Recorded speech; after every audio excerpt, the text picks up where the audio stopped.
नाही नाही सौम्या, मला मान्य आहे तुला अवॉर्ड फंक्शनला यायचं होतं, पण अगं पासेसच कमी होते. म्हणजे आम्ही सुद्धा खूप मुश्किलीने गेलो आहोत. काय पेपर मधला फोटो बघूनच तुझ्या आईबाबांना आवडलाय का श्री? अरे बापरे. नाही नाही देणार आहे ना, पार्टी देणार तुला अवॉर्डची, डोंट वरी. पण ना जरा थांब, घाई करू नकोस. नाही नाही तुला मी घरी येण्यापासून थांबवत नाहीये, डोंट वरी. काय म्हणालीस? नाही मला मान्य आहे की तुझ्या आईबाबांना श्रीला भेटायचंय. श्री फोनही घेत नाहीये. अगं तो आमचाही फोन घेत नाही, खूप कामात असतो ना सध्या, म्हणून. नको नको, ऑफिस मध्ये नको जाऊस तू त्याच्या. तो हल्ली बाहेरच असतो ना कामाच्या संदर्भात. मी एक काम करते, मी तुला नंतर फोन करते, मी सविस्तर सांगेन तुला सगळं. प्रॉब्लेम नाही, प्रॉब्लेम ना नंतर सांगते ना तुला. मला जरा घाई आहे, निघायचंय. हा नंतर बोलूया आपण. बाय. बेबी तू तिला सांगून का नाही टाकलंस? आता नाही जमलाय मला.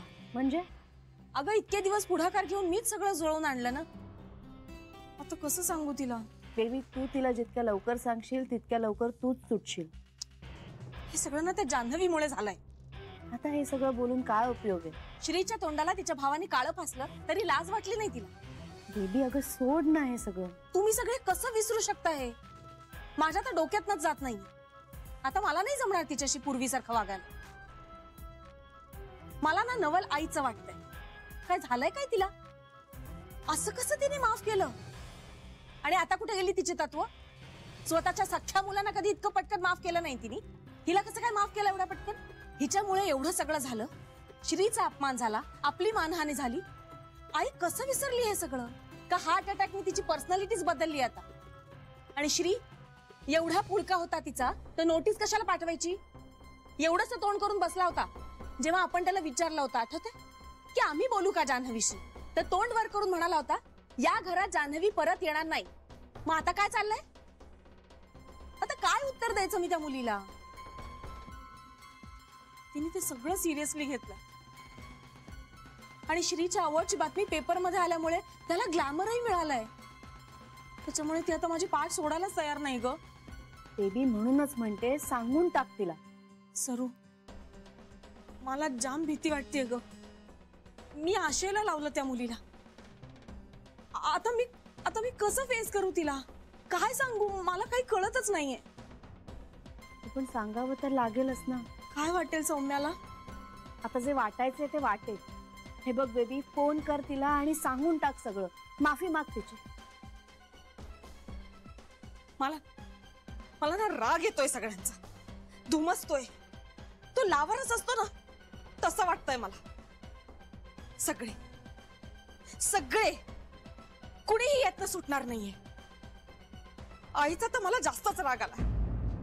आईची तब्येत बरी नाही ना, म्हणून मला काही बोलता येत नाही तिच्याशी. कधीतरी हा लावारस नक्की फुटेल. मला खूप भीती वाटते त्याची. आणि या लावारसाचा जेव्हा उद्रेक होईल ना, तेव्हा माझं मलाच माहित नाही काय होईल. आणि आईने जान्हवीसाठी जे स्वयंपाकाचं नाटक सुरू केलंय ना, त्याने तर मला खूपच राग आलाय तिचा. आता तिच्याशी बोलण्याशिवाय काही पर्यायच उरलेला नाहीये माझ्या.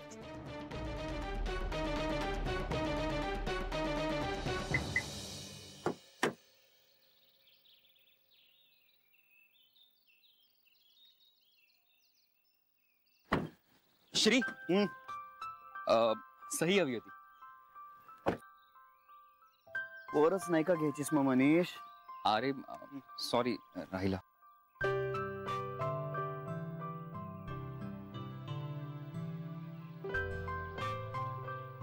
दोनच आहेत ना? हो हो थँक्यू. बाय.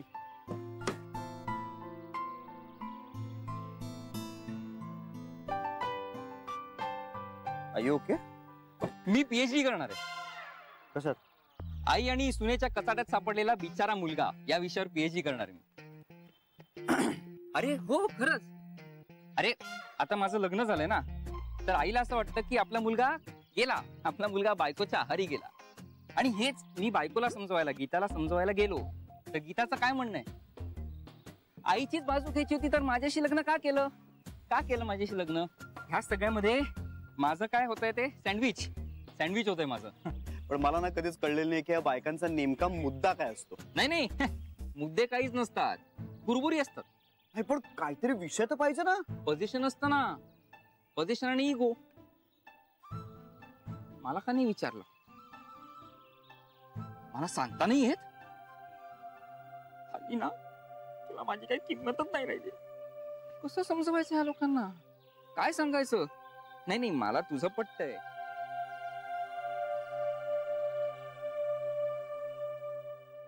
आणि डिवोर्स तो कॅन्सल. कधी झाला?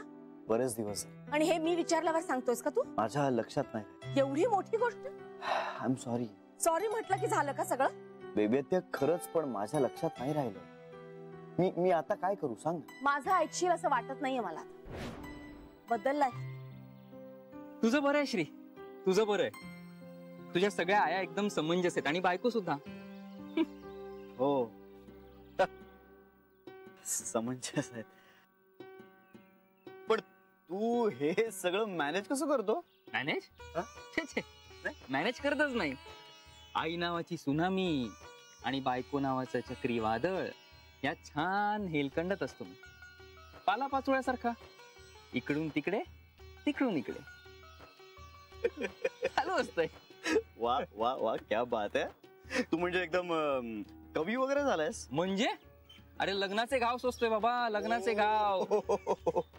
क्या बात आहे, क्या बात आहे. हे नाही पण तुझं बरं आहे रे. मला ना घरी जायचं म्हटलं की पोटात गोळा येतो. आज काय आता नवीन नको. नाही तू जा मीटिंगला, मी जातो. माझं हे चालूच राहणार असं. येतो, बाय.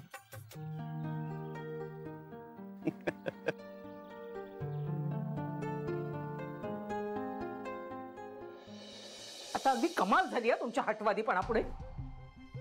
काय जीव द्यायचा काय हो माणसाने? हा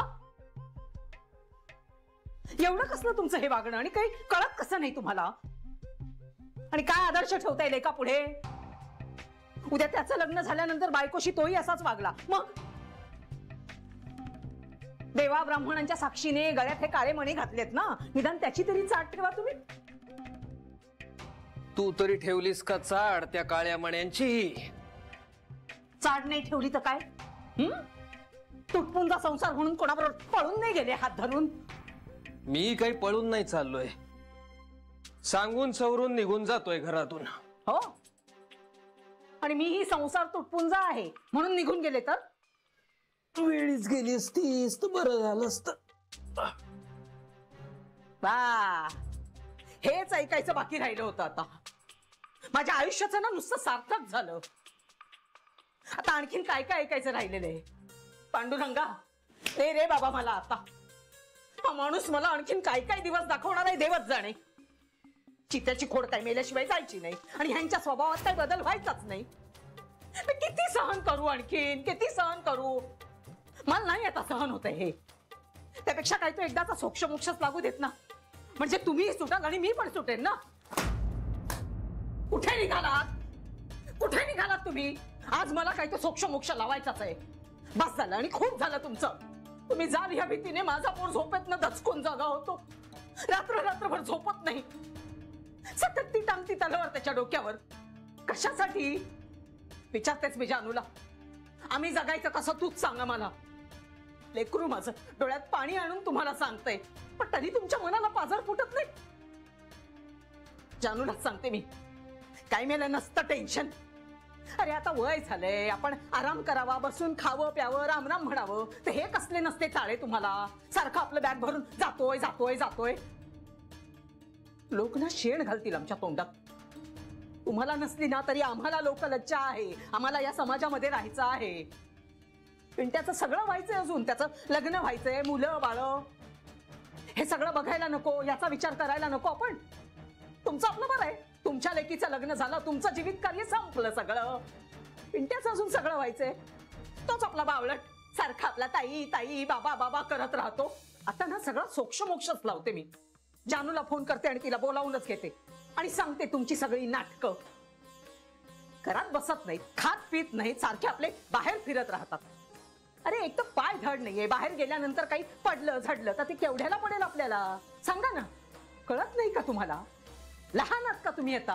हा, सारखं आपलं घर सोडतो घर सोडतो. घर सोडून जाणार आहात कुठे तुम्ही? काही विचार आहे का? का आपलं बोलायचं म्हणून बोललात? उचलली जीभ लावली टाळायला? मी जानूला फोन लावूनच विचारते ना आणि सांगतेच तिला. अरे काय त्याचं सांगितलेलंच बरं. कला फोन ठेव, फोन ठेव कला.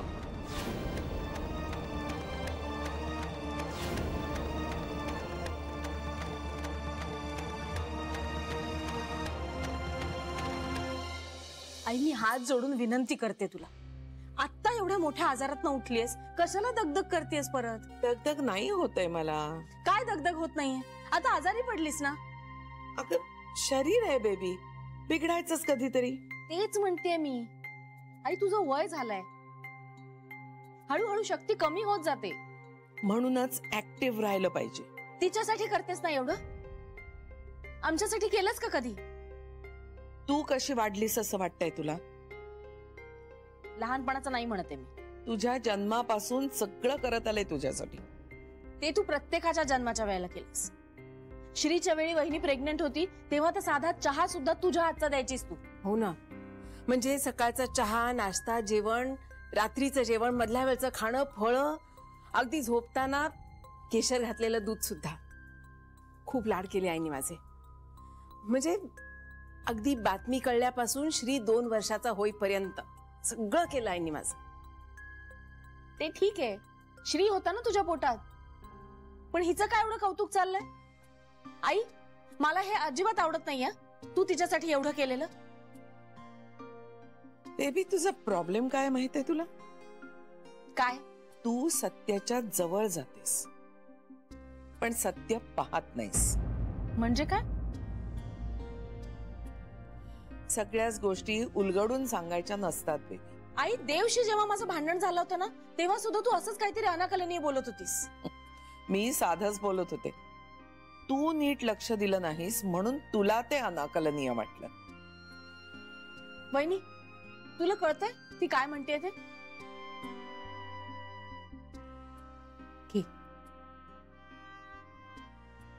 बेबी मला एवढंच सांगायचंय. आई प्लीज मला लेक्चर नको देऊस. राहील तरीही सांगते, शब्द हे शस्त्र असतं, ते जपूनच वापरावं लागतं. पण लोकांनी नीट वागावं. तुझ्या दृष्टीने नीट म्हणजे जगाच्या दृष्टीने नीट नव्हे. सोडलं होतं ना त्याने जान्हवीला, मग परत का आणली तिला? आई ती किती आतल्या गाठीची आहे ना याची कल्पना आहे तुला. आणि श्रीचा धड सोडपणा दिसत नाहीये का तुला? बेबी हे बघ आई, तुझी तब्येत बरी नाहीये ना म्हणून मला तुझ्याशी नीट सविस्तर बोलता येत नाहीये. मला खूप राग येतोय आणि मला नाही आवडत आहे तू तिच्यासाठी स्वयंपाक करतेस. ती कोण आहे आणि तू का तिच्या बरोबर? मला यावर काहीही बोलायचं नाहीये बेबी. आई मी तुझी मुलगी आहे. ते तुझ्या वागण्यातून सिद्ध कर. हे बघ आई, तू श्रीसाठी हवं ते कर पण तिच्यासाठी काही करायची गरज नाही. झालं तुझं बोलून. आई प्लीज. मला आता जरा आराम करायचंय. आई मी तुला शेवटचं सांगते, मला तुझ्या वागण्याचा त्रास होतोय. मलाही. आता मी काय केलंय? तू मला डिसअपॉइंट केलेस बेबी. आई तुझा दृष्टिकोन बदललाय. जान्हवी तुला मॅन्युप्युलेट करतेय आणि तुझ्यासारख्या हुशार बाईला हे कळू नये. अगं ती आपलं घर तोडायला बघतीये. कांताला हाताशी धरून तिने आमच्या दोघात भांडण लावलं. आता तुझ्यात आणि माझ्यातही तिला भांडण लावून द्यायचंय. तुला कळतंय का? आणि अचानक तुला इतका पुळका काय येतोय तिचा? बेबी मी आराम करू जरा.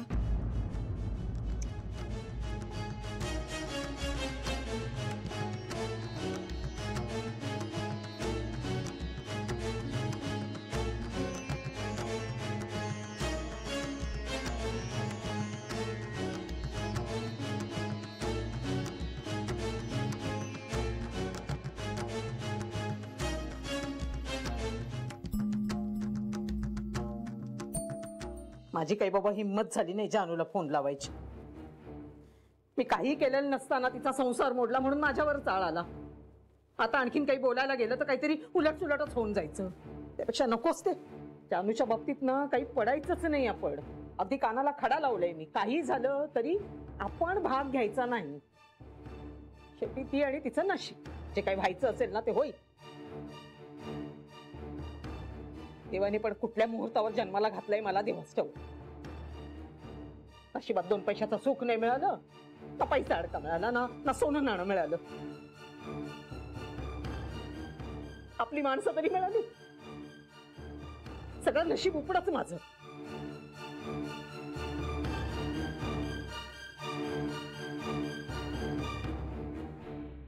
पिंट्या, ए पिंट्या, ए बाळा, अरे असं लहान मुलासारखं नाही रडायचं बाळा.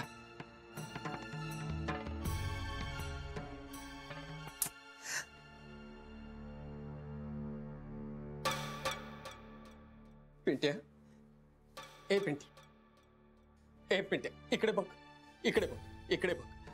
अरे अरे मी काही तुला कायमचा सोडून चाललो नाहीये.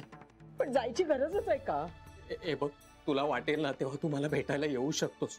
हा? आणि ताईकडे काही कार्यक्रम ठरला ना तर मी येणार आहे परत. हा? ते जावई बापून काही बक्षीस मिळालं, जानू घरी परत आली म्हणून पूजा जर करणार असतील ना, आता काही चिन्ह नव्हतं ना म्हणून निघालो मी. पण पूजा ठरली की मी येणार आहे परत. तू नको काळजी करू. हा? जानूला तरी सांगितलेत का?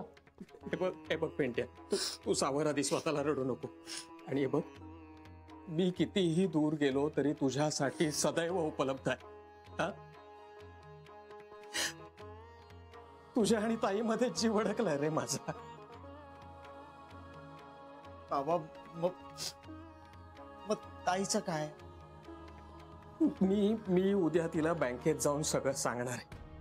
पण हे बघ, आता तिचं सगळं सुरळीत चाललंय. आता ती मला पुन्हा इथे यायला नकोय. आणि मी तिच्या सासरी जाऊन पुन्हा ते सगळं सांगायचं म्हणजे ते नको. मी उद्या जाऊन तिला बँकेत सांगतो आणि मग परवा निघतो. हे बघ बाळा, माझ्याकडे मोबाईल आहे. मी तुला आश्रमाचा नंबर सुद्धा दिलाय. तुला वाटेल तेव्हा फोन कर. हा? माझ्या एका ओळखीच्या माणसामुळे पटकन झालं रे का. बरं झालं एका अर्थाने. चला आता आवरायचं.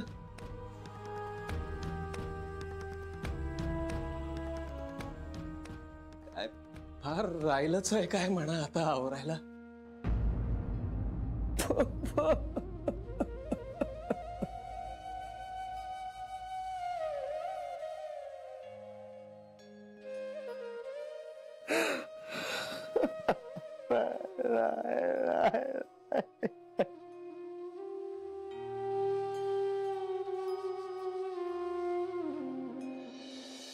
जानवी, मला असं वाटतं की तू काही दिवस तुझ्या बाबांना इथे बोलावून घ्यावस. ते नाही येणार. अगं पण मी सांगतो ना त्यांना. नको, ऑकवर्ड वाटेल त्यांना. मलाही वाटतं जानवी, तू त्यांना काही दिवस आपल्याकडे ठेवून घे. आणि एकदा सगळं निवलं ना की मग नंतर त्यांना सगळं निवेल असंच वाटत नाहीये मला आता. म्हणजे आता बाबा आईला माफ नाही करणार. माझ्या प्रेग्नन्सी मध्ये आई जे काही वागली आहे ना माझ्याशी, त्यानंतर तर ह्या जन्मात क्षमा करणार नाहीत बाबा तिला. आणि त्या बाबतीत ते खरंच कठोर आहेत. जानवी, मी पूजेला हो म्हणालो खरं, पण आपण ही अशी किती दिवस पूजा घालणार होता ग? हे काय त्याच्यावरचं परमनंट सोल्युशन नाहीये. आज पूजा संपली की ते उद्या जातील. पण निदान आजचं मरण उद्यावर तर ढकललं जाईल ना. मला जान्हवीचं म्हणणं पटतंय. आत्ता पूजेचं बघू, मग दुसरं काहीतरी शोधता येईल. अगं पण हा काही रामबाण उपाय नाहीये यावरचा. आपण बोलायचं का त्यांच्याशी? नको आर्यजी, तुम्ही बोललात तर मग तर ते मोकळेच होतील. आणि मग अजिबातच अडवता येणार नाही त्यांना. मग आपण त्यांना मॅरेज काउन्सिलरकडे पाठवूया का? त्याने तरी काय होणार आहे श्री? आता ते सगळ्याच्याच पलीकडे गेलेत.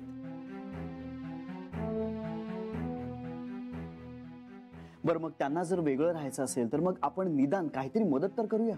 नाही, नको. अगं, हवं तर एखादा फ्लॅट देऊ. एकतर बाबांना ते पटणार नाही. बाबा जावयाच्या घरात कधीच राहणार नाहीत. दुसरी गोष्ट, जर असं झालं ना तर त्यांना वेगळं केलं म्हणून आई आपल्याला ब्लेम करत राहील. आणि तिसरी, मला ते वेगळं व्हायलाच नको आहेत. एवढं सगळं झालं तरी तुला तसं वाटतंय? हो आईजी, कारण संसार तुटण्याचं दुःख काय असतं याचा अनुभव घेतलाय मी. आणि ते दुःख कुणाच्याच वाट्याला नको यायला असं वाटतं मला.